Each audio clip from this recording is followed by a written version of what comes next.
Hi friends, welcome to my channel. ఈరోజు నేను నా వాష్రూమ్లో మనీ ప్లాంట్స్ని పెడదాం అనుకుంటున్నాను. మనీ ప్లాంట్స్కి ఇంకొక పేరు ప్యాథోస్. ఇది చాలామందికి తెలిసే ఉంటుంది. నాకు చిన్నప్పటి నుంచి మనీ ప్లాంట్స్ అంటే చాలా ఇష్టం. మా ఇంట్లో చాలా ఎక్కువ మనీ ప్లాంట్స్ ఉండేవి.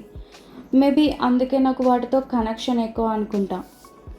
నేను రెగ్యులర్గా వీటిపైన రీసెర్చ్ చేస్తూ ఉండేదాన్ని.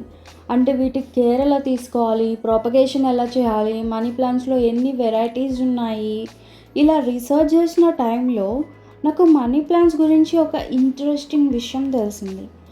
మనీ ప్లాంట్స్కి ఫ్లవర్స్ పూస్తాయి.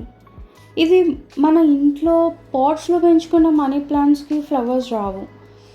ఫారెస్ట్లో, అది కూడా మెయిన్గా ట్రాపికల్ రెయిన్ ఫారెస్ట్లో భూమి పైన పెరిగే మనీ ప్లాంట్స్ చాలా మెచ్యూర్ స్టేజ్కి రీచ్ అయినప్పుడు, అంటే ఎన్నో మీటర్స్ పొడుగ్గా పెరిగినప్పుడు మనీ ప్లాంట్స్కి ఫ్లవర్స్ వస్తాయి. అవి చూడడానికి అంత బ్యూటిఫుల్గా ఉండవు, కానీ ఎంతమందికి తెలుసు మనీ ప్లాంట్స్కి ఫ్లవర్స్ వస్తాయని? మనీ ప్లాంట్కి ఇంకొక నేమ్ కూడా ఉంది, డెవిల్స్ ఐవీ. ఈ మనీ ప్లాంట్ చనిపోవడం చాలా కష్టం. ఇది తక్కువ లైట్లో కూడా సర్వైవ్ అవ్వగలదు. ప్లస్ రెగ్యులర్గా వాటర్ పోయకపోయినా కూడా బతకగలదు. అందుకే దీనికి డెవిల్స్ ఐవీ అని పేరు పెట్టారు. ఇందువల్లనే ఇది ఎక్కువ లైట్ లేని బాత్రూంలో కూడా పెరగగలదు. డైరెక్ట్ సన్లైట్ లేని ప్లాంట్స్ 3 to 4 days వాటర్ లేకపోయినా కూడా బతకగలదు. నేనైతే ఒకసారి శ్రీశైలం వెళ్ళినప్పుడు 1 week వాటర్ పోయలేదు, బట్ స్టిల్ దే సర్వైవ్డ్. నేను షాక్ అయ్యాను.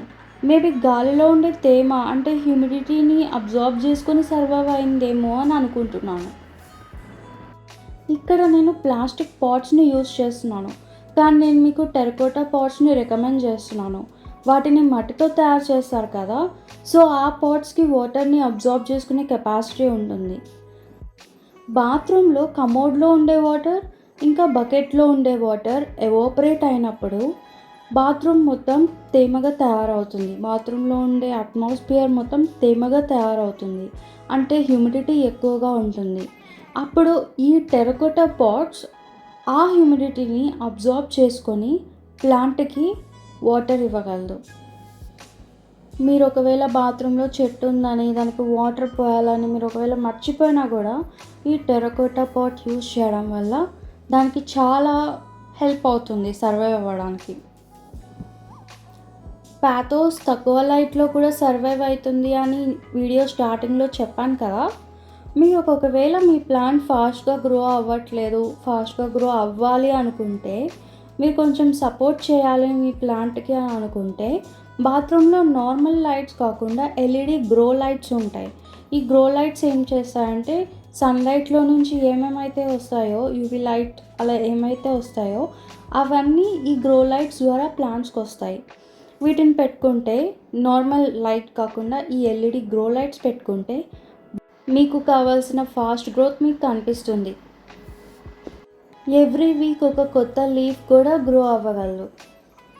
ఏ ప్లాంట్ అయినా బ్రైట్ లైట్లో నుంచి సడన్గా తీసుకొచ్చి లో లైట్ బాత్రూంలో చీకటిగా ఉంటుంది కదా నార్మల్గా బాత్రూమ్, అలాంటి ప్లేస్లో పెట్టినప్పుడు సడన్గా షాక్కి గురవుతుంది ఏ ప్లాంట్ అయినా.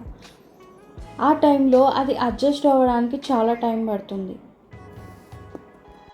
ఈ అడ్జస్ట్ అయ్యే ప్రాసెస్లో వాటి లీవ్స్ ఇలా వాలిపోయినట్టు అయినా కూడా మీరు చాలా పేషెంట్గా ఉండాలి. నా వీడియో కనుక మీకు ఇంట్రెస్టింగ్గా అనిపిస్తే లైక్ చేయండి, షేర్ చేయండి, కామెంట్ చేయండి. Thank you for watching.